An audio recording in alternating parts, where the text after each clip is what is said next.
Hello dear students. आज मैं आप लोगों को अरिथमेटिक का एक बड़ा ही जानदार और शानदार टॉपिक पढ़ाने जा रहा हूं, जिसको हम बोलते हैं प्रॉफिट एंड लॉस, लाभ एवं हानि। ठीक है। ये जो चैप्टर है ना, लाभ एवं हानि, ये पूरे अरिथमेटिक का, अगर मैं कहूं पूरे अरिथमेटिक की आत्मा है, तो इसमें कोई अतिशयोक्ति नहीं है। जिस बच्चे ने इस टॉपिक के ऊपर पूरा 100% कमांड जो बच्चा रखता है कि इसका सवाल कहीं से भी आए और वो कर ले जाएगा, इसका मतलब इसमें कोई शक नहीं होगा, उसका पूरा अर्थमेटिक ऐसा बहुत शानदार होगा।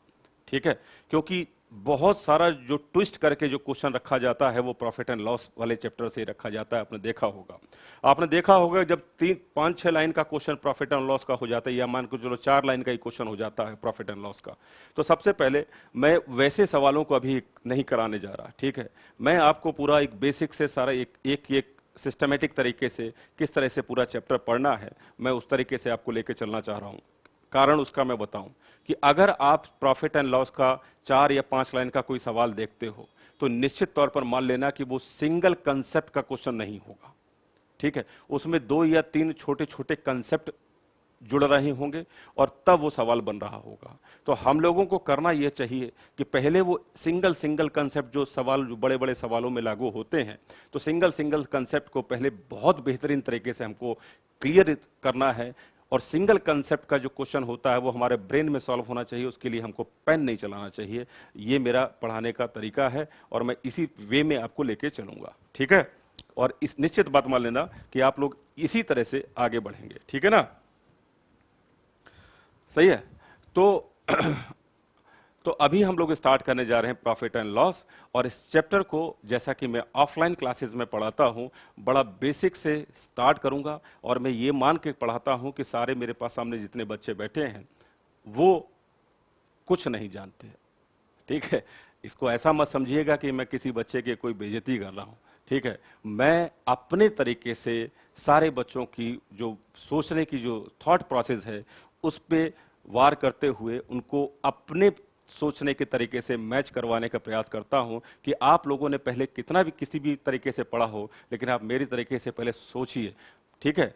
तो ये तालमेल बिठाने के लिए मैं बिल्कुल बेसिक से सारी चीजों को समझाता हूं। और यकीन मानिए कि आपको कभी नहीं पढ़ा हो आपने प्रॉफिट एंड लॉस, ठीक है, तो भी आपको बहुत अच्छा लगेगा, बहुत मजा आ जाएगा इसमें। और अगर आप बहुत कुछ जानते हो तो आपको बहुत सारी चीजें फिर भी सीखने को मिलेंगी। ठीक है। तो स्टार्ट करते हैं छोटी छोटी बातों से, बहुत छोटी छोटी बातों से मैं स्टार्ट करता हूं हर चैप्टर। जैसा मेरा तरीका, तो मैं उसी तरीके से लेके आपको चलूंगा। ठीक है।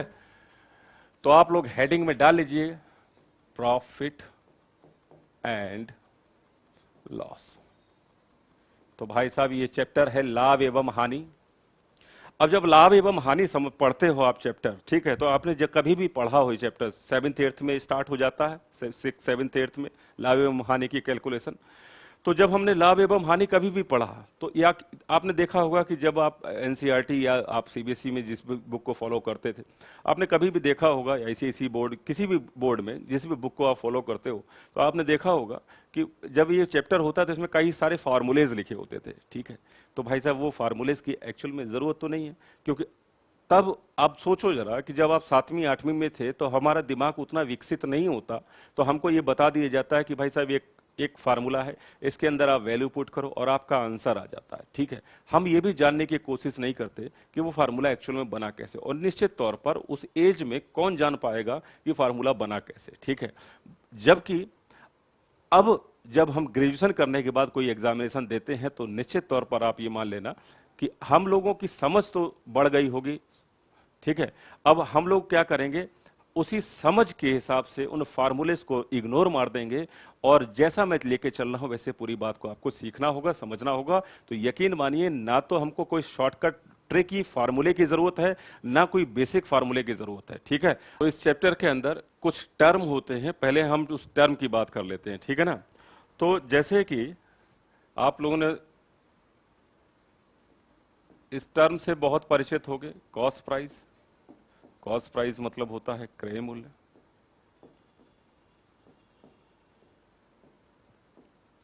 ठीक है। दूसरा एक आपने पढ़ा होगा इसमें, मार्केट प्राइस।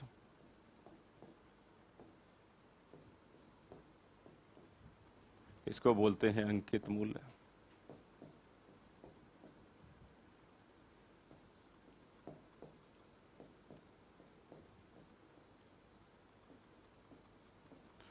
तीसरा होता है इसमें एक डिस्काउंट,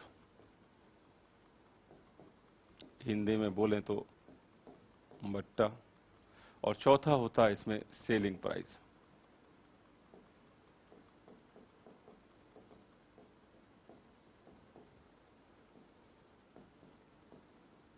विक्रय मूल्य।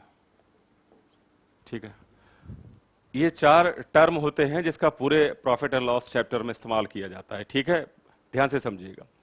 अब अगर मैं इस चीज को ऐसे बताऊं कि कोई कोई व्यक्ति या कोई निर्माता या कोई मैन्युफैक्चरर कोई आर्टिकल बनाता है, कोई कोई चीज का निर्माण करता है, ठीक है, तो उसके निर्माण में उसकी कुछ लागत आती होगी। अगर वो चीज मतलब कोई भी, अगर ये मान लीजिए चलिए पेन बना है, ठीक है, तो पेन बनाने के लिए इसमें जो भी मटेरियल का इस्तेमाल किया होगा उसने खरीदा होगा, फिर ठीक है, लेबर पे भी खर्च किया होगा, ठीक है, तो एक प्रोडक्ट बनाया होगा, तो पूरे प्रोडक्ट का जो भी कॉस्ट प्राइस उसके पास आया होगा वो तो हो गया क्रय मूल्य, यानी क्रय मतलब वही है कि जो उसकी कीमत लगी होगी, लागत मूल्य भी इसको बोल सकते हैं। अब वो व्यक्ति अब उस प्रोडक्ट को बेचना चाहता है, तो बेचना चाहता है तो अब मान के चलो एक पूरा प्रोडक्ट तैयार हो गया, उसको डिब्बे में पैक कर दिया, पैक करने के बाद उस पर मार्कअप कर दिया, यानी अंकित कर दिया कुछ मूल्य।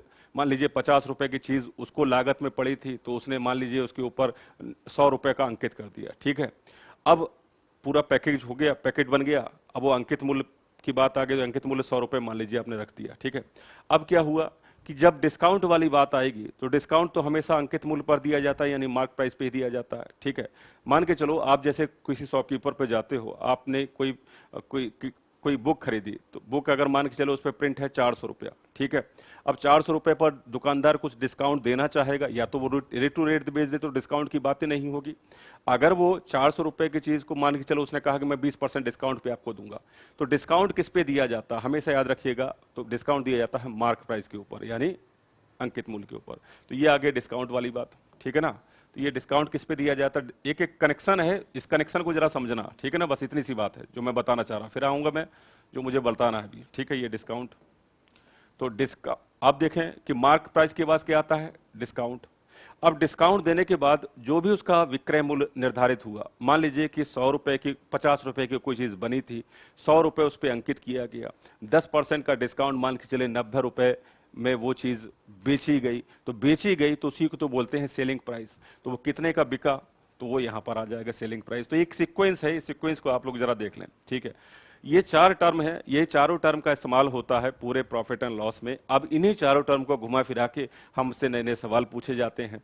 ठीक है, तो अभी मैं स्टार्ट करूंगा बिल्कुल कहाँ से, बिल्कुल बेसिक से, रूट से, चीज़ों को कैसे आपको दिमाग में डालना है। ठीक है, तो इन सारों टर्म का मैं इस्तेमाल नहीं करने वाला, मैं इस्तेमाल करूंगा कॉस्ट प्राइस और सेलिंग प्राइस का केवल। ठीक है, ये मार्क और डिस्काउंट की मैं थोड़ी देर बाद बात करूंगा, ये पूरा बेसिक है। ठीक है ना, तो ये चार टर्म है, ये मैं एक बार फिर रिपीट करता हूं, ये चार टर्म है, इसी का पूरा प्रॉफिट एंड लॉस में पूरा गेम है, और इसी बात को आपको समझ लेना है। कॉस्ट प्राइस क्या हो गया, मान लीजिए कोई निर्माता, कोई मैन्युफैक्चरर कोई चीज बनाता है, तो उसमें जितनी भी लागत आती है, चाहे वो मतलब वर्कर को देने में पैसा खर्च हुआ या माल लाने में जो भी खर्चा हुआ, यानी क्रय मूल्य, जिस जो भी लागत मूल्य है उसको क्रय मूल्य बोलते हैं।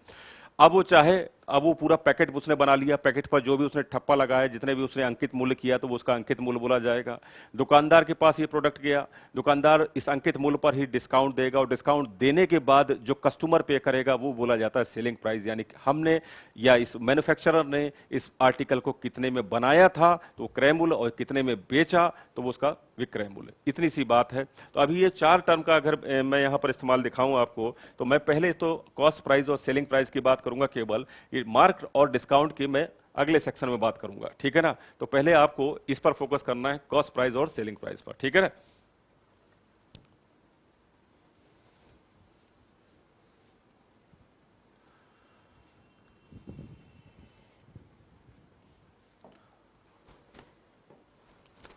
कॉस्ट प्राइस से मतलब जिस पर चीजें खरीदी जाती हैं। अगर मैं कहूं, क्योंकि अगर मैं कोई निर्माता नहीं हूं, मैं कोई मैन्युफैक्चरर यूनिट मेरे पास नहीं है, तो मान के चलिए मैं यही काम करता हूं कि कोई चीज खरीदी और फिर मैंने उसको बेची। ठीक है, मैंने मान के चलिए मैं एक छोटा व्यापारी हूं और मैंने 100 रुपए कोई चीज खरीद के 150 रुपए में बेचता हूं, तो 150 रुपए में जो खरीदी, तो मुझसे बोला जाएगा कि आपका जो क्रय मूल्य है वो 100 रुपया है, और 150 रुपए में बेची, तो इसका मतलब जो सेलिंग प्राइस है यानी विक्रय मूल्य है वो 150 रुपया है। ठीक है, अब इसी में बीच में कहीं लाभ होगा, निश्चित तौर पर यहीं कहीं लाभ होगा कि नहीं, ठीक है। तो आपको एक तो होता है कॉस्ट प्राइस और एक होता है सेलिंग प्राइस।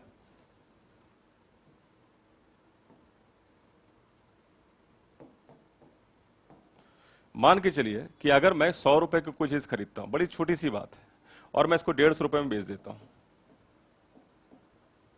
सही है। तो यहां पर अब इतना तो सभी लोग साइंस रखते हैं, भाई क्या हुआ, लाभ हुआ या हानि हुई, प्रॉफिट हुआ लॉस हुआ। तो आप कहें यहां पर प्रॉफिट हुआ, कितने रुपए का प्रॉफिट हुआ, तो आप कहेंगे 50 रुपए का प्रॉफिट हुआ, निश्चित तौर पर 50 रुपए का प्रॉफिट। तो इस टर्म को हम क्या बोलेंगे, ये हो गया साहब प्रॉफिट यानी लाभ। छोटी छोटी बातें हैं, इनको पहले इकट्ठा करेंगे फिर हम बड़े सवालों पे आएंगे, ठीक है ना। अगर मैं आपसे कहता कि 100 रुपए की कोई चीज है और आपने इसको 75 रुपए में बेचा, अब मैं आपसे पूछूं कि यहां पर क्या हुआ, प्रॉफिट हुआ कि लॉस, तो आप क्या बोलेंगे कि यहां तो भाई साहब 25 रुपए कम पर आप तो नुकसान खा गए। तो मैं निश्चित तौर पर बोलूंगा भाई साहब यहां तो लॉस हो गया, यानी हानि हो गई। तो हानि कितने की हुई, 25 रुपए की। अब ये जो छोटी सी बात है, इसको समझाने के लिए कौन सा बहुत ज्यादा खेल करने की जरूरत है, ठीक है ना। आपको इतनी बात समझ में आई जाती है कि भाई 200 रुपए की चीज 250 रुपए में बेचने में 50 का प्रॉफिट, 500 रुपए की चीज 480 रुपए में बेची गई तो 20 रुपए की हानि, 1000 रुपए की चीज 1500 में बेची तो 500 रुपए का प्रॉफिट, 1000 रुपए की चीज 800 रुपए में बेची गई तो 200 रुपए की हानि। अब प्रॉफिट हो या लॉस हो, इसको निर्धारित कौन करता है, ठीक है। तो इसको निर्धारित करता है कॉस्ट प्राइस, ठीक है।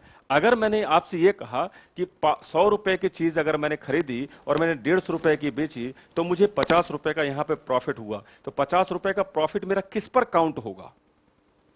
अब सोचे जरा, तो बेस प्राइस क्या है, मेरे पास एक चीज है जिसकी कीमत 100 रुपया है, ठीक है। मैं जानता हूं 100 रुपए मेरे पास एक चीज है, उसकी कीमत 100 रुपया है, और मैंने उस चीज को 150 रुपए में बेच दिया, तो 50 रुपए का प्रॉफिट मैंने कमा लिया। कितने पर कमाया, जो मेरे पास 100 रुपए की चीज थी उसी पर तो कमाया। तो प्रॉफिट हुआ है 50 रुपए का, लेकिन कितने पर हुआ, तो आप कहेंगे भाई साहब ये तो 100 रुपए पर हुआ, सही है। अब दूसरा स्टेप देखना कि मान लीजिए मेरे पास 100 रुपए की कोई चीज थी और मैंने उसको 75 रुपए में बेच दिया, तो यहां पर मुझे हानि हो गई, लॉस हो गया। कितने रुपए का हो गया, तो आप कहेंगे साहब आपको 25 रुपए की हानि हो गई। तो मेरे पास तो 100 रुपए थे और मुझे 25 रुपए की हानि हो गई, लॉस हो गया। तो लॉस कितने पर हुआ, तो आप बोलेंगे मेरे पास तो 100 रुपए था, उसमें से 25 रुपया कम हो गया। तो यानी जो लॉस हुआ वो किस पर काउंटेबल है, किस पर काउंट हो गया, तो वो कॉस्ट प्राइस के ऊपर काउंट होगा। यानी हानि कॉस्ट प्राइस के ऊपर काउंट होगी, लाभ कॉस्ट प्राइस के ऊपर काउंट होगा, क्योंकि कॉस्ट प्राइस ही एक ऐसा प्राइस है जो निर्धारित करता है कि कब आपको हानि होगी और कब आपको लॉस होगा। बड़ी सिंपल सी बात है, कब आपको हानि होगी और कब आपको प्रॉफिट होगा, मतलब प्रॉफिट होगा, कब आपको लॉस होगा, ठीक है ना, इतनी सी बात है, ठीक है। तो आप एक चीज यहां पे समझे होंगे कि लाभ एवं हानि कुछ भी हो उसको निर्धारित करता है कॉस्ट प्राइस, क्रय मूल्य। इतनी बात, छोटी सी बात आपके दिमाग में अच्छी तरह से सेट हो गई होगी, ठीक है। आगे बढ़े, इतनी बात आपको समझ में आ गई। तो अगर मैं आपसे ये कहता कि मान लीजिए ये सीपी यानी कॉस्ट प्राइस का शॉर्ट फॉर्म ऐसे हम लिख देते हैं, और ये सेलिंग प्राइस। अगर मैंने कहा कि 100 रुपए की चीज अगर मैंने 150 रुपए में बेची, तो अगर मैं कहूं कि लाभ हुआ कितने का, समझना छोटी छोटी सी बात है, लाभ कितने रुपए का हुआ। तो लाभ, अगर लाभ रुपए में पूछा जाए तो आप बोलेंगे साहब 50 रुपए का यहां पर लाभ हुआ, सही है। अगर मैं आपसे पूछूं कि लाभ का प्रतिशत क्या है, प्रॉफिट परसेंटेज क्या है, यानी लाभ का प्रतिशत क्या है, ठीक है। तो इतना तो बात हमको समझ में आ गया कि 50 का प्रॉफिट हुआ है, कितने पर हुआ है, क्रय मूल्य के ऊपर है। इसलिए क्रय मूल्य हमेशा नीचे लिखा जाता है, क्योंकि क्रय मूल्य यानी कॉस्ट प्राइस बेस प्राइस होता है, जो कि निर्धारित करता है कि हमको कब लाभ हुआ और हानि हुई। तो निश्चित तौर पर अगर हमको लाभ का प्रतिशत निकालना है तो जितने का लाभ हुआ उसको मैं ऊपर लिखूंगा, कितने पर हुआ उसको नीचे लिखूंगा, ठीक है ना। यही तो कंपैरिजन होता है। तो कितने पर हुआ, तो 100 पर हुआ। अगर मुझे इस वैल्यू को फ्रैक्शन में लिखना है तो मैं कहूंगा 1/2, भिन्न मान में 1/2, ठीक है। अगर मुझे इसको प्रतिशत में निकालना है, जैसा इसमें पूछा गया कि लाभ का प्रतिशत क्या होगा, तो मुझे 100 से गुणा कर देना चाहिए। एक तो छोटी सी बात है। तो अब मैंने कहूंगा यहाँ पे भाई साहब मुझे 50% का लाभ हो गया, ठीक है। अब अभी दिमाग नहीं लगाना, ऐसा मत सोचना कि ये तो सीधा दिख रहा है 50 का लाभ 100 पे तो 50% है, इसमें इतनी सब बात क्यों बता रहे हैं। मैंने क्या बोला, मैं उसी तरह से पहले लेके चलता हूं सभी बच्चों को, कि मैं सबको पहले एक तरफ से जीरो मानते हुए चीजों को सिखाता हूं, ठीक है, और अपना जो थॉट प्रोसेस है वो बच्चों के थॉट प्रोसेस से मैच कराता हूं कि बच्चे भी उस तरीके से समझें, सीखें, ठीक है ना। अब सोचो जरा, मान लीजिए कि अब मैं इसको चेंज कर दूं, 200 रुपए की चीज है और 150 रुपए में बेची गई। अब इस 200 रुपए की चीज अगर 150 रुपए में बेची गई, थोड़ा सा चेंज कर दिया मैंने, कि मान लीजिए कि अब मेरे पास कोई चीज 200 रुपए की जिसका क्रय मूल्य था, अगर मैं उसको 150 रुपए में बेच दूं, अगर मैं 150 रुपए में बेच दूं तो मुझे लॉस हुआ कि प्रॉफिट हुआ? तो आप कहेंगे लॉस हो गया साहब, यहां तो लॉस हो गया। तो लॉस हो गया यानी हानि हो गई। तो हानि कितने रुपए की हो गई अगर मैं आपसे पूछूं? तो आप कहेंगे साहब 50 रुपए की हानि हुई है आपको। बहुत अच्छी बात। अगर मैं आपसे पूछूं कि हानि का प्रतिशत आप निकालें, हानि का प्रतिशत निकालें, यानी हानि प्रतिशत निकालें, तो अब आप क्या करोगे? आप कहोगे निश्चित तौर पर 50 की हानि हुई है, कितने पर हुई है? कितने पर हुई है? तो आप कहेंगे क्रय मूल्य पे ही हानि और लाभ निकाला जाता है। इतनी बात आपको समझ में आ गई हो तो आप कहेंगे 200 रुपए पर मुझे हानि हुई है 50 का। अब मैं, ये तो प्रतिशत भिन्न मान हो गया, अगर मैं इसमें 100 से गुणा कर दूं तो ये प्रतिशत में बदल जाएगा। तो जब आप इसको काटेंगे तो आप देखेंगे 50/2 यानी 25% का हानि हो गई। पॉइंट समझ में आ गया कि नहीं? तो लाभ कितने रुपए का हुआ इसके लिए हमको कैलकुलेटर लगाने की जरूरत नहीं होती है। हानि कितने रुपए की हुई, कोई कैलकुलेटर की जरूरत नहीं। लाभ का प्रतिशत क्या है, तो लाभ कितने रुपए का है उसको ऊपर और क्रय मूल्य को नीचे गुणा 100, ठीक है। हानि कितने प्रतिशत की है, हानि कितने रुपए की है उसको ऊपर बटे क्रय मूल्य गुणा 100, क्योंकि लाभ और हानि को निर्धारित करने वाला क्रय मूल्य ही होता है, क्योंकि क्रय मूल्य यानी कॉस्ट प्राइस होता है, बेस प्राइस जो निर्धारित करता है कि आपको कब लाभ होगा और कब हानि होगी। निश्चित तौर पर क्रय मूल्य से ज्यादा की चीज तो लाभ और क्रय मूल्य से कम की चीज तो हानि, ठीक है। इतनी बात आपको समझ में आ गई होगी, ठीक है, ठीक है ना। इसमें कोई कोई बहुत रॉकेट साइंस नहीं है, एक छोटी सी समझ है, ठीक है ना, ठीक है। अभी मैं किसी बड़े कंसेप्ट की कभी स्टार्टिंग में बात नहीं करनी चाहिए, ठीक है ना। अभी आने दो, धीरे धीरे करके चीजों को बनने तो दो एक बार। और जो बच्चे बिल्कुल नील माल के अपने आप को चलते हैं ना कि मुझे तो कभी ये समझ में नहीं आता, ठीक है, खास तौर से वो लोग पूरी बात को मेरा जरूर सुने, ठीक है, ठीक है। और देखेंगे आप कितने सहज होकर बड़े से बड़े सवालों को तुरंत सॉल्व कर दोगे, ठीक है, ठीक है। लेकिन वो कहते हैं ना कि Rome was not build in a single day, ठीक है ना। रोम का निर्माण कि एक दिन में नहीं होता है, ठीक है, आपको समय लगता है, ठीक है। तो थोड़ा सा समय दीजिए, पेशेंस रखिए, धैर्य बनाइए और सही चीज चलते रहिए मेरे साथ, ठीक है। ये बात अभी मैंने आपको समझा दी, ठीक है ना।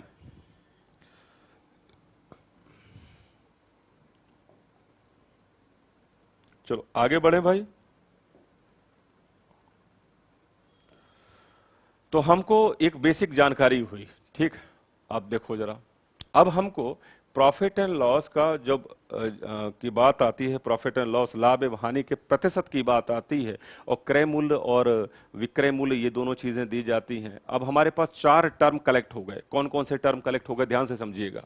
एक तो क्रय मूल्य के बारे में हम जान गए, एक हम सेलिंग प्राइस के बारे में जान गए, इसके अलावा हम प्रॉफिट के बारे में जान गए, लाभ के बारे में, उसके अलावा हम कब हानि होती है ये जान गए, प्रॉफिट परसेंटेज के बारे में जान गए, हानि के प्रतिशत के बारे में जान गए। ये 4 टर्म से हम बहुत अच्छी तरह से परिचित हो चुके हैं इस चैप्टर के। यहां तक आपको समझ में आ गया, ठीक है।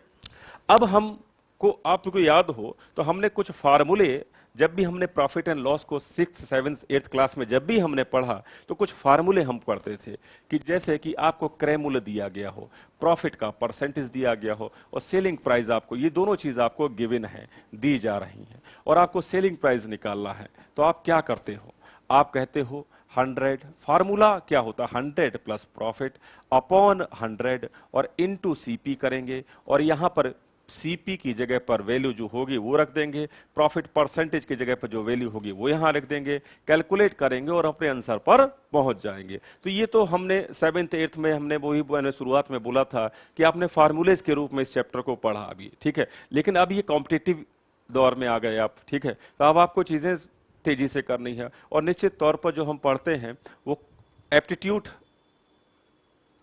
के बारे में हम लोग पढ़ते हैं। मतलब एप्टीट्यूड का मतलब ही ये होता है कि आपको ऐसा नहीं है कुछ ऐसे सवाल दिए जाएं कि आपको उसको 3-4 पेज में उसको सॉल्व करके दिखाना तो आपको ज़्यादा नंबर मिल जाएंगे। आपके लिए वही 30 सेकंड 20 सेकंड का समय होता है, तो हमको अपनी थॉट प्रोसेस में ही थोड़ा सा चेंज करना है। हमको कहीं फार्मूलेज वगैरह के चक्कर में नहीं पड़ना। बेसिक ये फार्मूला होता क्या है, चलो पहले इस पे हम बात कर लेते हैं, ठीक है। अब मेरी बात को सुनिए। अभी जैसे इसी फार्मूले की अगर मैं बात करूं, ये क्या चीज़ है, 100 plus profit percentage upon 100 into CP, ठीक है। ऐसे फार्मूले हम लोगों ने बहुत पढ़े हैं, इनकी अभी ज़रूरत नहीं है। अब मेरी बात को सुने, एक्चुअल में होता क्या है। मान लीजिए कि आप किसी चीज़ को निर्धारित करते हैं, आप किसी वस्तु को खरीदते हैं जिसकी कीमत 500 रुपया। एक मैंने रैंडमली कुछ भी डिजिट ले लिया, मेरे सामने आप लोग बैठे होते तो मैं आपसे पूछ लेता कि क्या लिखूं, ठीक है। तो मान लीजिए कि मैंने निर्धारित कर दिया कि मैंने कोई चीज़ खरीदी, कोई आर्टिकल खरीदा जिसकी कीमत 50 रुपया है, ठीक है। अच्छा, ये ब्लर क्यों हो जाता है यार कैमरे में, मैं देख रहा हूं सामने। हाँ, अब सही आ गया। CP 500 रुपया, ठीक है ना। मान लीजिए कि आप इसको बेचना चाहते हो, आप इसको बेचना चाहते हो कितने परसेंट के लाभ पर, 20% के लाभ पर आप बेचना चाहते हो। आप चाहते हो कि मुझे 500 रुपए की आपके पास चीज है और आप उसको 20% लाभ पर बेच दो, तो फिर आप कहोगे तो भाई साहब विक्रय मूल्य कितना होना चाहिए कि मुझे 20% का लाभ भी मिल जाए 500 रुपए की चीज पर, तो सेलिंग प्राइस यानी विक्रय मूल्य क्या होना चाहिए। तो सवाल बेसिक सा सवाल है कि 500 रुपए की चीज को 20% लाभ पर कितने रुपए में बेचा जाना चाहिए। सीधी 20% लाभ कमाने के लिए कितने रुपए में बेचा जाना चाहिए, 500 रुपए की चीज को 20% लाभ कमाने के लिए कितने रुपए में बेचा जाना चाहिए। अब बात क्या है, बड़ा बेसिक सी चीज है, सेलिंग प्राइस निकालना था, ठीक है। होता क्या है कि आपके पास जो आर्टिकल है वो 500 रुपए का है। अब आप इसको 20% प्रॉफिट कमवाना चाहते हो, इस 500 रुपए पर 20% का लाभ कमाना चाहते हो, तो जो 500 रुपया है ना, वो अब 20% लाभ के साथ कितना रुपया हो जाएगा। देखो 500 रुपया है, 100 500 रुपया आपके पास पड़ा हुआ है। अब वो 20% का उसमें इजाफा होगा और वो पैसा उसके अंदर जुड़ जाएगा, तो पैसा थोड़ा सा बढ़ेगा ना, ठीक है। वही पूछ रहा है वो कितना होगा, यानी 500 रुपया 20% का 20% बढ़ जाएगा। आप ऐसा समझे, 500 रुपया अगर आप 20% का लाभ कमाना चाहते हो तो 500 रुपया स्वयं का 20% बढ़ जाएगा। तो 20% बढ़ जाएगा तो कोई भी धन स्वयं का 20% बढ़ता है, इसका मतलब मैं बोल सकता हूं कि वो धन स्वयं का 120% हो चुका है, ठीक है। अगर मैं आपसे बोलूं कि 500 रुपए इसका क्रय मूल्य था, अब ये 20% बढ़ गया, तो निश्चित तौर पर ये स्वयं का 20% वृद्धि के साथ 120% हो जाएगा। भाई सिंपल सी बात है कि नहीं। अगर मैं कहूं कि कोई धन है आपके पास, वो 20% बढ़ गया, तो अब वो धन की कीमत क्या होगी, वो मनी की जो प्राइस है वो क्या हो गया, वो स्वयं का 120% हो जाएगा। 50% बढ़ गया तो स्वयं का 150%, 70% बढ़ गया तो स्वयं का 170% हो गया, 30% कम हो गया तो स्वयं का 70% रह गया, 20% कम हो गया तो स्वयं का 80% रह गया, 10% कम हो गया स्वयं का 90% रह गया। एक छोटी सी बात है, बस इतनी सी काम है। तो 500 रुपए की चीज है, 20% का लाभ हुआ, यानी ये मनी बढ़ चुका है स्वयं का 120%। 120% का मतलब परसेंट लिखूं या बटे में 100 लिख दूं, बात एक ही होती है। तो जब मैं इसको काटता हूं तो मेरे पास कितना आ जाता भाई साहब, 600 रुपया। आपको बात समझ में आ गई होगी, ये है विक्रय मूल्य, ठीक है। अगर 500 रुपए की चीज को 20% लाभ कमाना है तो आप सोचें 20% लाभ का मतलब 600 रुपए में आप बेचेंगे, ठीक है। अगर इस सवाल को, ये क्वेश्चन एक बेसिक चीजें हैं, यहां से स्टार्ट कीजिए। अगर मैं आपसे कहूं कि अब दूसरी बार मुझे प्रॉफिट नहीं हुआ, मैं ये चाहता हूं कि 500 रुपए की चीज को मुझे नुकसान हो गया, कितना, 20% का। अगर मैं कहूं कि 500 रुपए का चीज है और मुझे 20% के हानि हो चुकी है, तो कितने 20% की हानि हुई है, लॉस हुआ है 20% का, तो अब उस वस्तु का विक्रय मूल्य कितना हुआ, यानी वो वस्तु कितने में बिकी है, ठीक है। तो अब सेलिंग प्राइस मुझे निकालना है, तो मैंने कहा भाई साहब 500 रुपए की तो चीज ही थी, ठीक है। 20% का लॉस हो चुका, तो आप सभी बच्चे इतने समझदार हैं कि 20% कम हो चुकी है 500 रुपए की कीमत, यानी कितना रह गया, 80%, ठीक है। तो मैंने 80/100 लिख दिया, 20 से 20 काटा, गुणा किया, कितना आ गया, 400। पॉइंट समझ में आ गया। तो अगर क्रय मूल्य दिया गया हो, ठीक है, तो आप समझें विक्रय मूल्य निकालना, लाभ या हानि का प्रतिशत दिया गया है। तो आपको ये बेसिक चीज समझ में आ गई होगी, इसको अब बार बार पढ़ाने की जरूरत नहीं है, ये आपने सुन लिया तो आपके पास ये बात। अब मैं वही बोल रहा हूं कि मेरे एक एक वर्ड को आप लोग अपने दिमाग में सजोते चले जाइएगा, ठीक है। मैं अभी उस हिसाब से सारी लेक्चर को पढ़ा रहा हूं कि मैं ये मान के चलता हूं कि मुझे आप लोग इसके बारे में, इस चैप्टर के बारे में कुछ भी नहीं जानते और मैं आपको परफेक्शन के लेवल पे लेके चलना चाहता हूं। तो जब मैं इतनी बात बोलता हूं तो निश्चित तौर पर आप परफेक्शन के लेवल पे आ जाएंगे, लेकिन रास्ता यही है, यहीं से हम मंजिल को चलेंगे, ठीक है, बेसिक से, रूट से समझते हुए, ठीक है। ये बात आपको समझ में आ गई। अच्छा, अब इसी चीज को, इसी बात को, इसी चीज को जो यहां पर लिखा है क्वेश्चन नंबर 1 जरा दोबारा देखना, इसी बात को, क्वेश्चन नंबर 1 को एक बार दोबारा देखिए आप लोग। आपसे यह बोला गया, लाभ कितना था क्वेश्चन नंबर 1 में? 20%। 20% का मतलब क्या होता भाई साहब? आप कहेंगे 20/100 होता है।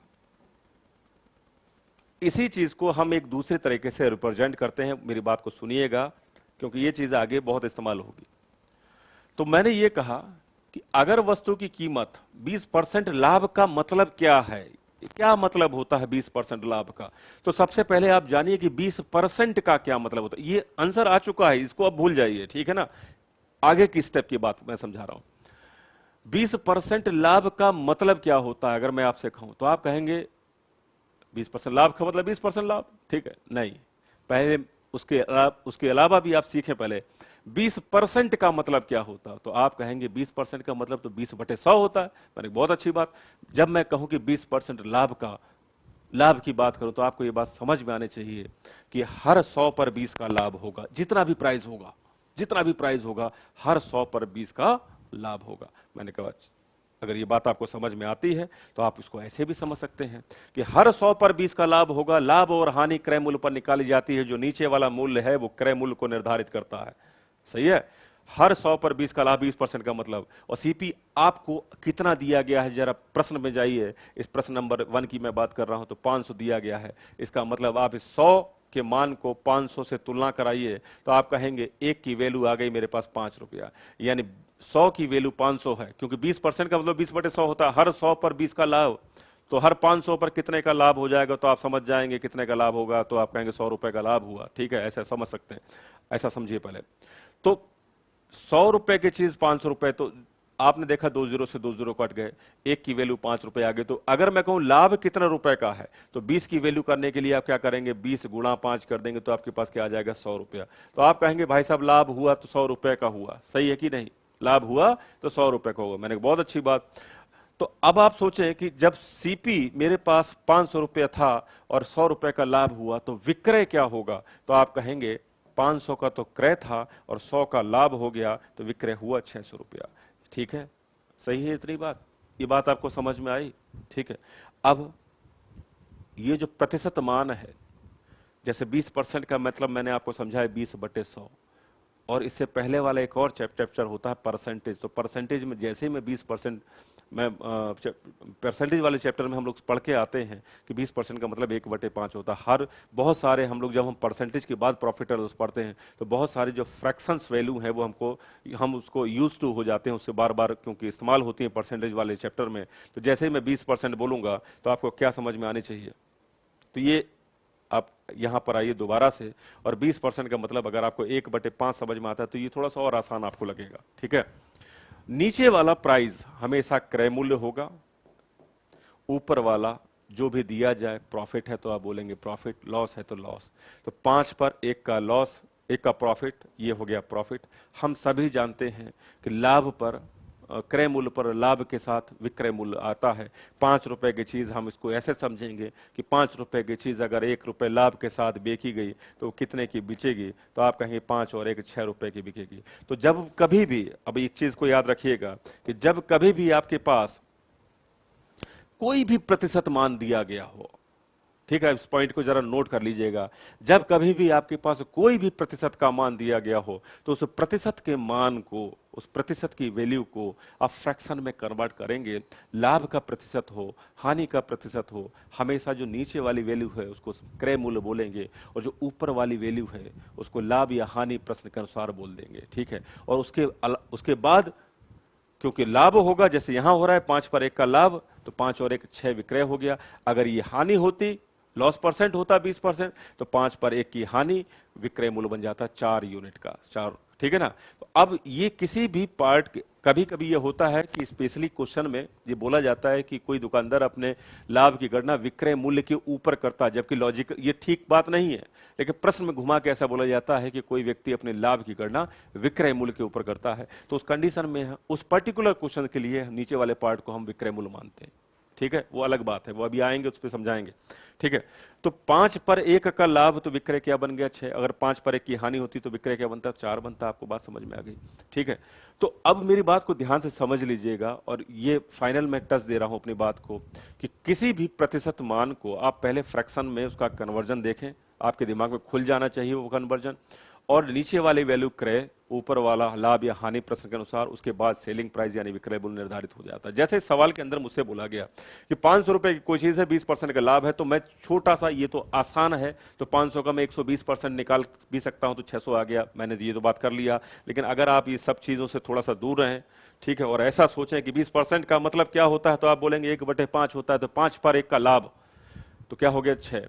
तो 5 की वैल्यू क्या है, तुलना कराइए रुपीस से, रुपए क्या दिया गया था। 20% का मतलब तो आपको समझ में आ गया, मेरी बात को दोबारा सुने। आपको 20% का मतलब समझ में आ गया। 20% का मतलब 1/5 होता है। 20% लाभ था यहां पर, तो 5 क्या हो गया यहां पर सीपी, 1 क्या हो गया लाभ, विक्रय क्या हो जाएगा 6। इतनी बात, छोटी सी बात, इसके लिए आपको पेन नहीं चलाना, ये आपके दिमाग में खुलना चाहिए। अब आपको रुपए में क्या दिया गया है, रुपीज, ये तो परसेंटेज वैल्यू है। ठीक है, अब रुपीज का, क्योंकि 20, देखो 20% का लाभ तो 500 रुपए भी हो सकता है, 5000 रुपए हो सकता है, 2,56,500, किसी भी रकम पे हो सकता है। लेकिन 20% का मतलब नहीं बदलेगा, वो 1/5 ही होगा। बाकी रुपए बदलते रहेंगे हर सवाल के अंदर। ठीक है ना। तो अब मुझे तुलना करानी है कि रुपए से तुलना करानी है, तो रुपए किसकी वैल्यू आपको दी गई है, तो आप कहेंगे 5 की वैल्यू मुझे दी गई, क्योंकि 500 रुपए क्रय मूल्य था। तो अब आपके दिमाग में क्या चलेगा, अच्छा ये क्रय मूल्य की वैल्यू दी गई थी, तो तुलना कराएंगे आप थोड़ा तेजी से। 5 की वैल्यू आपको दी गई थी 500 रुपया, तो आप कहेंगे 1 की वैल्यू क्या होगी, तो आप कहेंगे 100 रुपया 1 की वैल्यू आ गई। जब 1 की वैल्यू 100 रुपया हो गई, तो विक्रय क्या था 6, तो 1 की वैल्यू 100 रुपया, तो यहां पर 6 की वैल्यू क्या आ गई, 6 गुणा 100 कर दूंगा तो 600 रुपया आ जाएगी। अब इस बात को चलाने के लिए जो मैंने आपके सामने पेन चलाया, ये इसकी आपको जरूरत नहीं होनी चाहिए। आपको ये छोटी सी चीज आपके दिमाग में चलनी चाहिए। अब चलते हैं इनके थोड़े से इस गेम को और समझते हैं। ठीक है, इतनी बात आपको समझ में आ गई होगी कि कोई भी प्रतिशत मान, मैंने फाइनल कंक्लूजन क्या आपको दिया अभी तक जितना पढ़ाया। अब सोचो जरा कि अगर ये बात मैं एक बार में शुरुआत में बता देता, तो बहुत सारे पॉइंट, छोटे पॉइंट बच्चों को नहीं क्लियर होते हैं, ये मैं बहुत अच्छी तरह से जानता हूं। ठीक है, मैं चाहूं तो मैं शुरुआत में ही ये अभी जो मैंने कंक्लूजन दिया ये बता सकता हूं, आधे घंटे समझाने के बाद मैंने क्यों बताया। तो ये मेरा प्रोसेस है भाई, मैं तो इसी तरह से पढ़ाता हूं। ठीक है, आपको थोड़ा सा तेज की बात करनी है तो यूट्यूब पे ऑप्शन होते हैं, आप फॉरवर्ड करके देख सकते हो। लेकिन जो बच्चा जो कभी गणित नहीं सीख पाता, मेरा हमेशा ध्यान उसके ऊपर रहता है। ऑफलाइन क्लासेस में भी मैं उसी बच्चे को फोकस करता हूं, जो बच्चा बहुत तेजी तेजी से आंसर बोल देता है। अब मैं तो समझ गया, तो भाई इसको तो समझ में आ गया, लेकिन वो बच्चा चुपचाप बैठा है, उसके फेस एक्सप्रेशन से मुझे समझ में आ रहा है कि वो बात नहीं पकड़ पा रहा है। तो अपना तो तरीका ये है कि एक एक बच्चे को हम सिखा पाए। ठीक है, कोई भी बच्चा मेरी क्लास में बैठा हो और इस तरह से ना जाए कि उसको कुछ समझ में नहीं आया और काम बन नहीं पा रहा है उसका। ठीक है, तो वो बच्चे मेरे ज्यादा टारगेट पे रहते हैं कि मैं उनको सिखा पाऊं। तेज बच्चा है वो तो सीख ही जाएगा। ठीक है, कहने का मतलब भाई सभी बच्चों को साथ लेकर चलना पड़ता है, इसलिए सारी बातों को सिखाना पड़ता है। ठीक है, ये बात आपको समझ में आ गई होगी। अब मेरी बात को दोबारा सुने। तो मैंने आपको जो फाइनल कंक्लूजन दिया, मान लीजिए कि अगर मैं आपके सामने कोई प्रॉफिट परसेंटेज लिखता हूं, सुनना मेरी बात ध्यान से, प्रॉफिट परसेंट, मान लीजिए कि मैंने प्रॉफिट परसेंट लिखा 16 सही 2/3%। किसी वस्तु को बेचने पर मुझे 16 सही 2/3% का लाभ हुआ। सही है, तो मैंने उस वस्तु को बेचा, मान लीजिए कि उसको बेचा गया 2100 रुपए में। अब मुझसे ये पूछा गया तो वो वस्तु कितने रुपए की खरीदी गई थी। देखो छोटा सा बेसिक सा सवाल अब स्टार्ट हो चुका है, ठीक है। हम लोग पहले ऐसे सवालों पे काम करेंगे, फिर ऐसे सवालों का असाइनमेंट सॉल्व करेंगे, ठीक है। तो जैसा समझाया जाएगा क्लास में, केवल उतने ही असाइनमेंट पे आपको चर्चा करनी है और उतने ही सवाल को करना है। आगे के सवालों पे बिल्कुल भी दिमाग नहीं लगाना। अगर लगाओगे तो पीछे रह जाओगे और मेरे साथ चलोगे तो कोई तुमको पीछे करने वाला नहीं होगा, ठीक है। तो अगर मैंने अब इस सवाल को कोई भाषा दे देंगे, भाषा के साथ सवाल मैं आपके सामने पेश करूंगा, ठीक है ना। आप पहले वो तो अलग बात है, पहले मेरी बात को सुन ले तो सब बच्चों को समझ में आता है कि किसी वस्तु को 16 सही 2/3% के लाभ पर अगर आप बेचते हो और वो वस्तु 2100 रुपए में बिकी, तो उसकी क्रय मूल्य क्या था, यानी वो चीज कितने में खरीदी गई थी। यही बात है छोटी सी। मैंने आपको जो समझाया और आपका दिमाग केवल उतने पार्ट पे जाना चाहिए, ये 16 सही 2/3% का मतलब क्या होता है, तो आप बोलेंगे 1/6। अच्छा, जिन बच्चों को ये भी नहीं मालूम तो वो ऐसा समझ सकते हैं कि आप इस भिन्न मान को अगर कन्वर्ट करें, 16 3 48 और 2 48 और 2 50, ऊपर लिखेंगे 50 और नीचे 3 है तो नीचे 3 लिखेंगे। परसेंटेज का 100 नीचे आता है, तो जब आप इसको कैलकुलेट करेंगे तो कितना आ जाएगा 1/6, ठीक है। आप किसी भी भिन्न मान को ऐसे परसेंटेज वैल्यू को ऐसे भिन्न में बदल सकते हो, ठीक है। अब आपको ये पता है कि लाभ हुआ है, तो आपको ये भी पता है कि लाभ तो क्रय मूल्य पर निकाला जाता है, तो नीचे वाली वैल्यू क्रय मूल्य और ऊपर का लाभ है, तो ये हो गया साहब लाभ, ठीक है। अब 6 पर 1 का लाभ हुआ तो विक्रय क्या बन गया, तो आप कहेंगे 7। अब मेरी बात को सुनना कि अगर आपको 16 सही 2/3% आपके जहन में आता है, आपके पेपर में आता है, आपके किसी भी क्वेश्चन में आता है, तो आपके दिमाग में चलना चाहिए 1/6। 6 का क्रय, 1 का लाभ बिकेगा 7। ये बिल्कुल क्लियर बात आपके दिमाग में आ गई होगी, ठीक है। अब जो रकम दी गई है, मैंने क्या बोला कि 16 सही 2/3% का वैल्यू तो का जो मान है वो तो हर सवाल में एक ही रहेगा, लेकिन जो मूल्य है वो हर सवाल में बदलता रहेगा। जैसा इस सवाल में दिया गया 2100 रुपया, ठीक है। ये कुछ और भी हो सकता है, तो तुलना करानी पड़ेगी, ठीक है। और तुलना कैसे करानी है, आपके पास ये 2100 रुपए किस चीज का, क्या है ये 2100 रुपया, तो आप बोलेंगे 2100 रुपए तो साहब विक्रय मूल्य है। तो मैंने कहा विक्रय मूल्य यहां पे कहां है, तो आपने कहा ये है 7, तो तुलना करा दो। 7 की वैल्यू है 2100 रुपया, 7 की वैल्यू है 2100 रुपया। 1 की वैल्यू क्या आ गई, 21 से काटिए, 7 से 21 काटिए 3 बार 300, 1 की वैल्यू क्या आ गई 300 रुपया। जब 1 की वैल्यू 300 रुपया है तो विक्रय क्या है, तो आपने कहा 6 का है, सॉरी क्रय क्या है, तो आपने कहा 6 है, तो क्रय की वैल्यू क्या आ जाएगी 6 गुणा 300, तो आप कहेंगे 1800 रुपए इसका क्या था, क्रय मूल्य, ठीक है। 1800 रुपए इसका क्रय मूल्य था। ये बात आपको सबको समझ में आ गई होगी, ठीक है। इतनी बात समझ में आ गई होगी, ठीक है, सही है, ठीक है।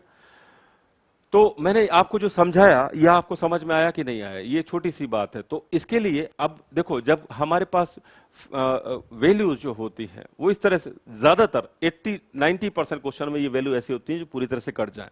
1% 10% क्वेश्चन में कुछ ऐसी वैल्यू होंगी जो कटेंगे नहीं, जो पॉइंट्स में आंसर देंगे। तो घबराना नहीं है, जो दुनिया कर रही होगी तो आप भी कर रहे होगे। थोड़ा सा कैलकुलेशन करना है, हम ऑप्शन के थ्रू भी आंसर को फाइंड आउट कर सकते हैं, बहुत सारी तरीके हैं। तो पहले आप सीखें, पहले बाकी की चीजें तो बाद में मैं सिखाऊंगा, ठीक है ना, कि एक्चुअल में फंडे क्या है। पहले इस लाभ और हानि के फंडे तो सीख लें। तो मैंने आपको जो सिखाया वो ये है कि जब भी आपके पास कोई प्रतिशत मान हो तो उसका फ्रैक्शन आपके दिमाग में खुलना चाहिए। 16 सही 2/3% का मतलब 1/6 होता है। 6 पर 1 का लाभ बिकेगा 7 में, और वैल्यू किसकी दी गई, 21 रुपए विक्रय का दिया गया। तो 7 की वैल्यू 2100, 1 की वैल्यू 300, तो 6 की वैल्यू 1800। ऐसे आपके दिमाग में चलना चाहिए, पेन नहीं चलना चाहिए। ये है मेरा ये मेरा बात का जो तरीका है, जो मैं आपको सिखाना चाहता हूं यही है, ठीक है ना, ऐसा समझे, ठीक है। अब मान के चलिए मैं इसको थोड़ा सा चेंज कर दूं। दूसरा सवाल मैंने इसी पे चेंज कर देता हूं। दूसरा सवाल क्वेश्चन नंबर 2 डाल लीजिएगा, पेन चेंज कर देते हैं। अब की बार लॉस हुआ ऐसा, किसी वस्तु को 16 सही 2/3% का हानि पर बेचा गया, by selling an article for at a loss of 16 2/3%, and the selling price of that article is rupees 2100। और 2100 थोड़ा सा चेंज कर दें इसको, आसान, पहले वो डेटा लिखो जिससे आप कैलकुलेट कर पाए। 2400 रुपया। मान लीजिए किसी वस्तु को 16 सही 2/3% के लाभ पर बेचा गया, और विक्रय मूल्य उसका 2400 रुपया है, नहीं सॉरी हानि पर था ये। किसी वस्तु को 16/2/3% की हानि पर बेचा गया और उस वस्तु का जो विक्रय मूल्य है वो 2400 रुपया है, 2400 रुपया में वो चीज बिकी, तो वो चीज कितने में खरीदी गई थी? सिंपल सी बात है, cost, find the cost price of the article. आपको लाभ का, हानि का प्रतिशत दिया गया, विक्रय मूल्य दिया गया, आपसे पूछा गया क्रय मूल्य बताएं, तो आप क्या करेंगे? आप तो, मैं तो सीधा बोलूंगा कैसे सोचना है, तो मैंने आपको जो थॉट प्रोसेस बताया आपको उसी तरह सोचना है। 16/2/3 का मतलब 1/6 होता है, 6 का क्रय है, 1 की हानि हुई तो बिकेगा 7 में नहीं 5 में, ठीक है, क्योंकि लॉस हुआ है, तो 6 पर 1 की हानि बिकेगा 5 में। वैल्यू किसकी दी गई है? 2400 रुपया, तो 5 की वैल्यू 2400 है। क्या? 5 की वैल्यू 2400। तो आप देखें जरा, 5 की वैल्यू अगर आपके पास 2400 है तो आप जरा इसको कैलकुलेट कर दें, ये 100 20 बार कटेगा, कितना आ जाएगा?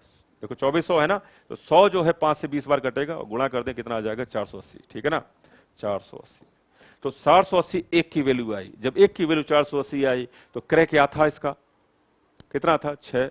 तो 6 की वैल्यू 6 गुणा 480, आंसर है कि नहीं? ठीक है ना, पॉइंट समझ में आया? मैंने जो बोला वो आपके सामने ये बोला भाई साहब कि इसको दोबारा समझें, 1/6 होता है, ये यहाँ पर सीपी है, क्रय होगा, और क्योंकि लाभ या हानि क्रय मूल्य पर निकला है तो ये इसकी हानि है, ये लॉस है, तो मेरे पास विक्रय क्या बनेगा? तो आप बोलेंगे 2400, सॉरी विक्रय बनेगा 5 यूनिट, ठीक है। अब इसके लिए आपके पास पेन नहीं चलना चाहिए, आपके दिमाग में इकट्ठा होना चाहिए, ठीक है।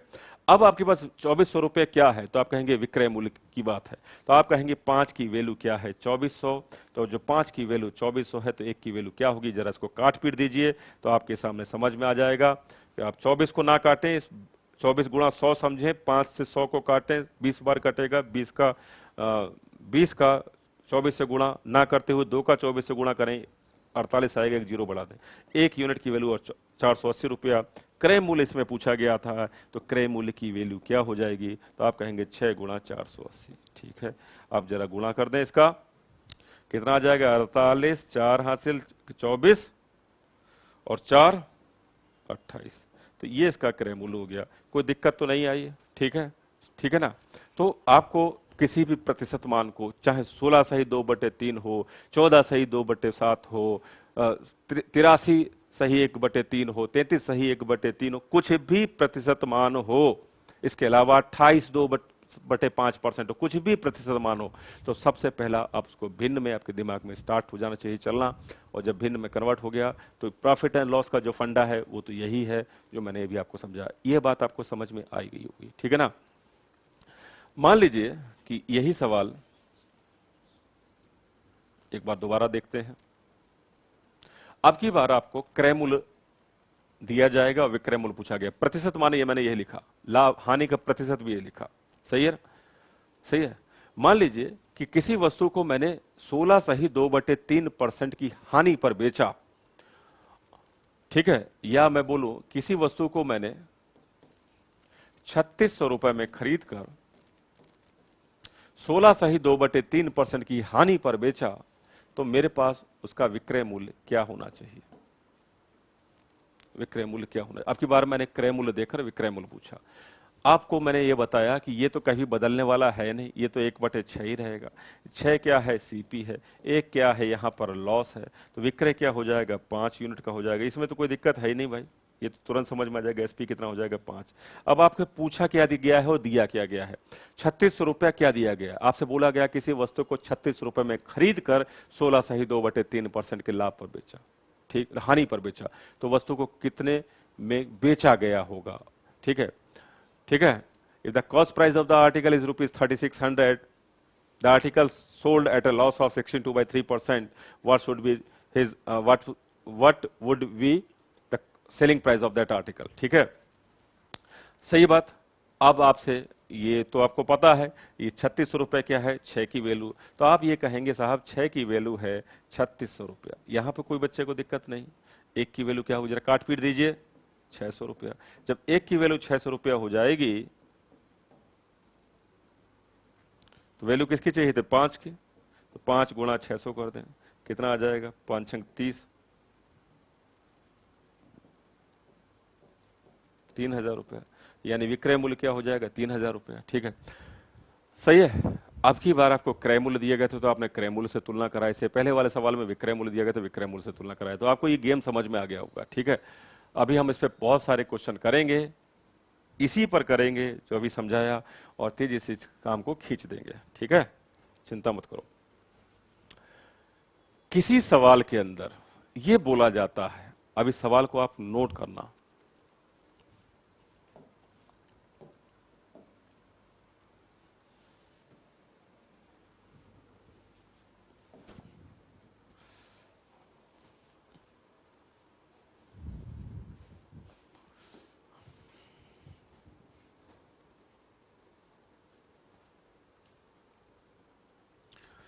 देखो, किसी पर्टिकुलर किसी क्वेश्चन के अंदर अगर आपको ये बोला जाता है, मेरी बात को सुनिएगा ध्यान से।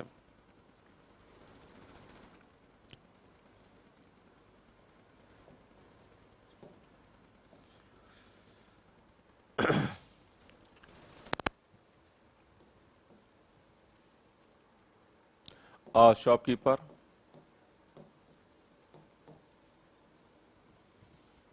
calculate his profit percent on selling price। एक दुकानदार अपने लाभ की गणना विक्रय मूल्य पर करता है। his actual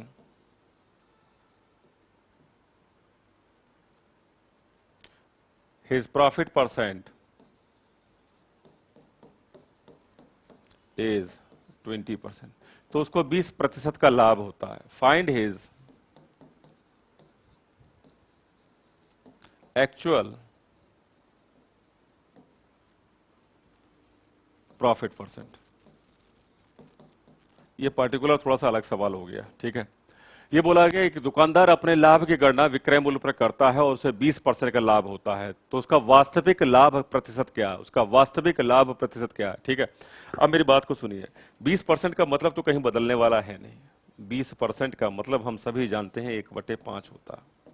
सही है, ये 5 क्या है, सीपी है, और 1 क्या है, लाभ है, ये हम जानते हैं। लेकिन इस पर्टिकुलर क्वेश्चन के अंदर ये 5 सीपी नहीं होगा। क्यों?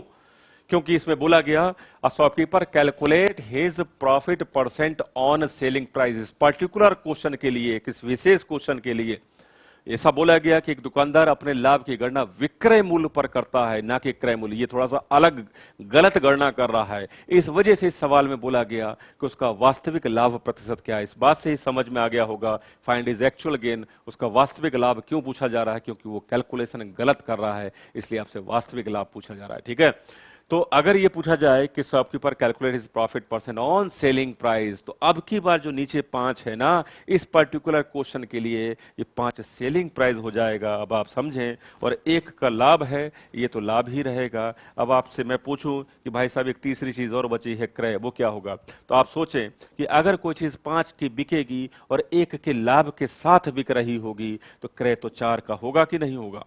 ठीक है, आपसे कोई रकम इस सवाल में नहीं दी गई थी, आपसे जस्ट वास्तविक प्रॉफिट परसेंट पूछा गया था, तो आप कहेंगे एक्चुअल प्रॉफिट परसेंट इज, क्या होगा एक्चुअल प्रॉफिट परसेंट? तो आप कहेंगे तो लाभ तो 1 का है, लेकिन सही लाभ निकाला जाएगा तो क्रय पर निकाला जाएगा, तो बट्टे में 4 करूंगा और गुणा 100 कर दूंगा, नहीं तो 1/4 का मतलब 25% होता है। ये सभी विद्यार्थी जानते हैं इस बात को। सही है, इस पर्टिकुलर क्वेश्चन के अंदर, केवल इस पर्टिकुलर क्वेश्चन के अंदर जब बोला गया सो आपके calculate is selling price profit percent on selling price, तब नीचे वाली वैल्यू सेलिंग होगी और ऊपर वाला लाभ हानि जो दिया गया। मान लीजिए सवाल को थोड़ा सा चेंज कर दूं, मैं प्रॉफिट की जगह पर मान के चलिए यहां मैं लॉस परसेंट कर देता हूं। सवाल यही होता, shopkeeper calculate his loss percent on selling price. जब कोई दुकानदार अपने हानि की गणना विक्रय मूल्य पर करता है, ठीक है, तो उसे 20% का हानि होती है। His loss percent is 20%। Find his actual loss, profit नहीं, एक्चुअल लॉस परसेंट। ठीक है, 20% का मतलब तो 1/5 ही होने वाला है। 5 यहाँ पर एसपी होगा, 1 की प्रॉफिट नहीं है, यहाँ पर लॉस होगा। जब लॉस होगा 1 का, तो आप समझेंगे क्रय क्या बनेगा। तो 5 रुपए की कोई चीज बिकी है, ठीक है, 1 की हानि के साथ बिकी है, इसका मतलब वो 6 रुपए की होगी। तभी 1 की हानि के साथ 5 में बिकी है। तो क्या हो गया, मेरे पास 1/6 आ गया।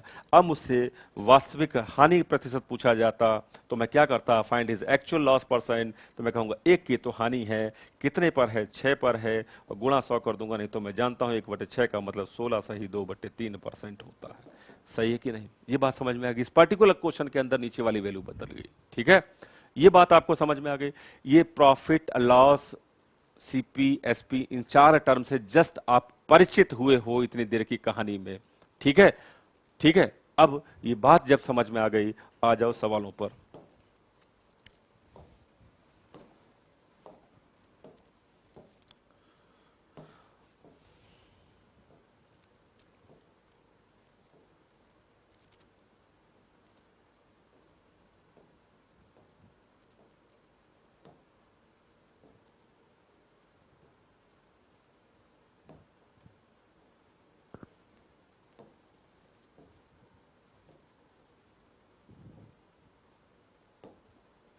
चलो, छोटे छोटे सवाल। Set number 1, profit and loss. आ जाओ। 64,000 रुपए में एक कार को बेचने पर श्री राव को 20% की हानि होती है। कार का क्रय मूल्य ज्ञात करें। 20% का मतलब क्या होता है तो आपको समझ में आना चाहिए, ये होता है 1/5। 20%, अब यहां पर 20% का मतलब तो 1/5 ही होना है। ठीक है, अब 5 क्या है यहां पर तो आप बोलेंगे सीपी है। 1 क्या है तो आप बोलेंगे प्रॉफिट लॉस है। तो आप बोलेंगे एसपी कितना होगा। 5 की चीज 1 की बिकी, 1 के लॉस पर बिकी तो 4 की बिकेगी। ये बात तो तुरंत दिमाग में चल जानी चाहिए, इसमें तो कोई कैलकुलेशन है ही नहीं। 4 की बिकी। आप सोचें कि 4 की वैल्यू बेचने पर 6400 रुपए में बेचने पर, ठीक है, बेचने पर, ठीक है, तो 64,000 रुपए में, तो 4 की वैल्यू 64,000 है। अब जस्ट आप तुलना करा दें यहां पर। अगर आप तेज होंगे कैलकुलेशन में तो जल्दी कर लेंगे, नहीं होंगे तो हो जाएंगे बार बार करने पर, क्या दिक्कत है इसमें। 1600 रुपए, ठीक है। 1 की वैल्यू 1600 रुपए है, तो सीपी कितने हैं, 5 की वैल्यू, तो 5 गुणा अगर मैं 1600 कर दूंगा और मेरे पास इसका आंसर आ जाएगा 16×5 80 होता है। और ये मेरा सवाल का जवाब आ गया 80,000 रुपए। ठीक है ना। एक छोटी सी बात है, बस इन्हीं सवालों से आपको तेजी से काम करना है। अब मैं आपके सामने डेटा बोलूंगा और आप तेजी से काम, ये सारी बात आप जान चुके हो तो मेरे हिसाब से तेजी से काम कर लेना। जिन बच्चों को इस कैलकुलेशन में दिक्कत आती है वो मेरी बात को सुनेंगे और बड़े ध्यान से सवाल कर लेंगे। ठीक है ना। एक किताब का क्रय मूल्य 150 रुपए है, 20% का लाभ कमाने की कितने कीमत में बेचना चाहिए। तो 20% का मतलब क्या होता है तो 1/5 होता है।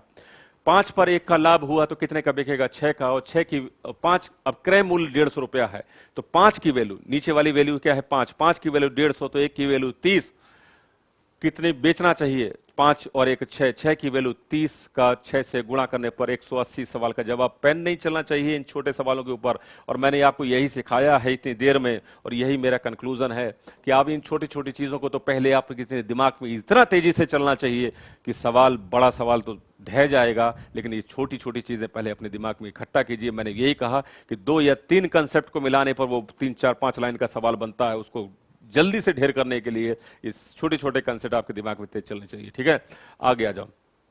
एक व्यापारी विक्रय मूल्य पर 20% का लाभ कमाता। विक्रय मूल्य पर लाभ है 20% का मतलब तो 1/5 ही होना है। 5 पर 1 का लाभ तो 5 पर 1 का लाभ होगा, लेकिन 5 यहां पर विक्रय है, याद रखिएगा। 5 पर 1 का लाभ या किसी एक के लाभ के साथ कोई चीज 5 में बिकी ऐसा समझना है तो कितने की होगी, 4 की होगी।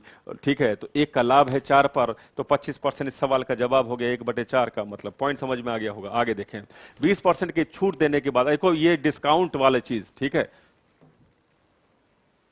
ये मुझे इसी लेक्चर में पढ़ानी थी एक्चुअल में, ठीक है, लेकिन मैं आगे के लेक्चर में पढ़ाऊंगा, आज नहीं पढ़ाऊंगा इस चीज को। डिस्काउंट और एमपी वाली बात, इसको हटाइए पहले, इसको बाद में कल करेंगे इसको, जो सवाल जिसमें छूट जाएंगे। कोई वस्तु 25% के लाभ पर बेची जाती है, विक्रय मूल्य को दोगुना कर दिया जाए, लाभ का, देखो यहां से कहानी घूमने लगी, कोई दिक्कत नहीं है। आप सोचो जरा, आपको तो बस इतनी सी बात को समझना है। इस 20-25% का मतलब तो आप जानो ना भाई, पहले 1/4 होता है।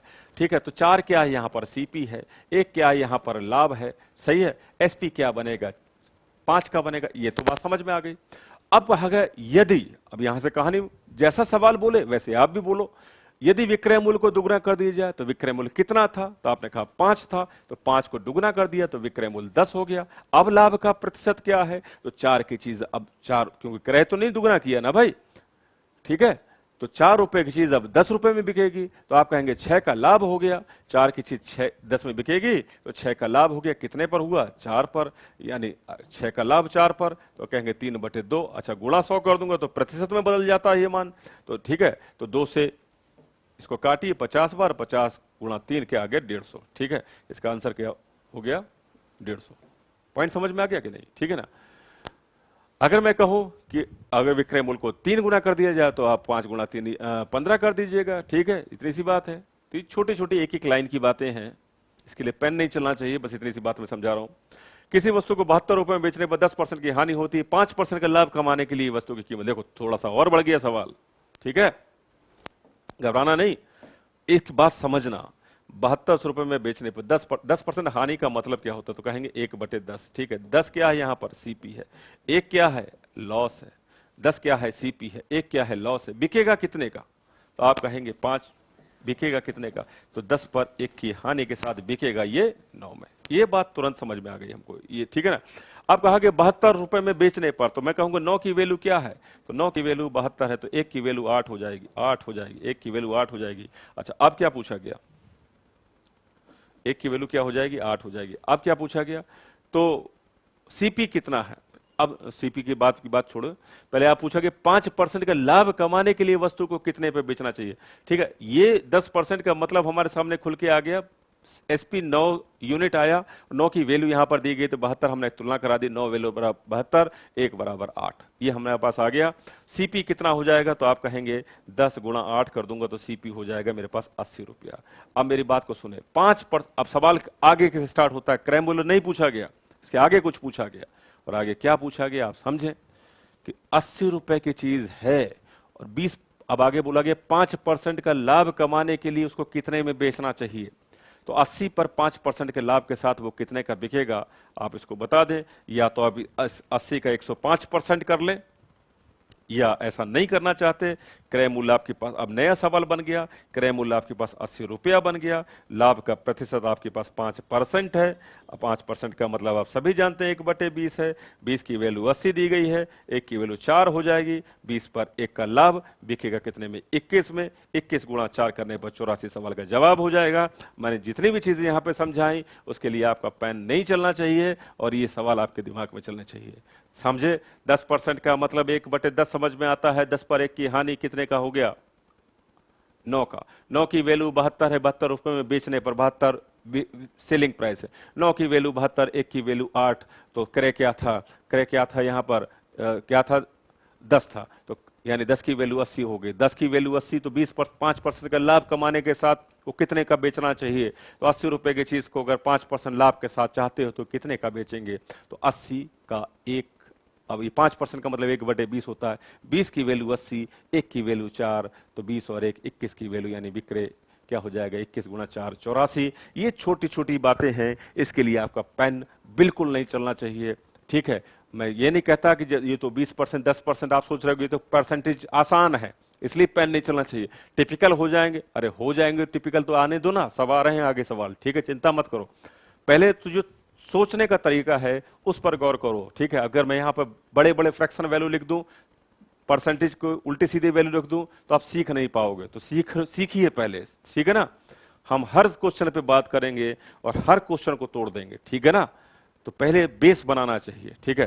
तो आज जो मैंने आपको सिखाया आप इसको इतना ही रखिए, कल मैं इसको आगे कंटिन्यू करूंगा इसी जगह से जहां पे मैंने छोड़ा है। और इस पूरी सीरीज को आप प्रॉफिट एंड लॉस को जब आप पूरा तरीके से पढ़ लेंगे, ठीक है, आगे का आगे करके सिस्टमेटिक तरीके से बढ़ते चले जाएंगे, और यकीन मानिए चाहे वो सीजीएल का क्वेश्चन हो, मेंस का क्वेश्चन हो, कैट का क्वेश्चन हो, कहीं का क्वेश्चन हो, आपसे छूटेगा नहीं, ठीक है।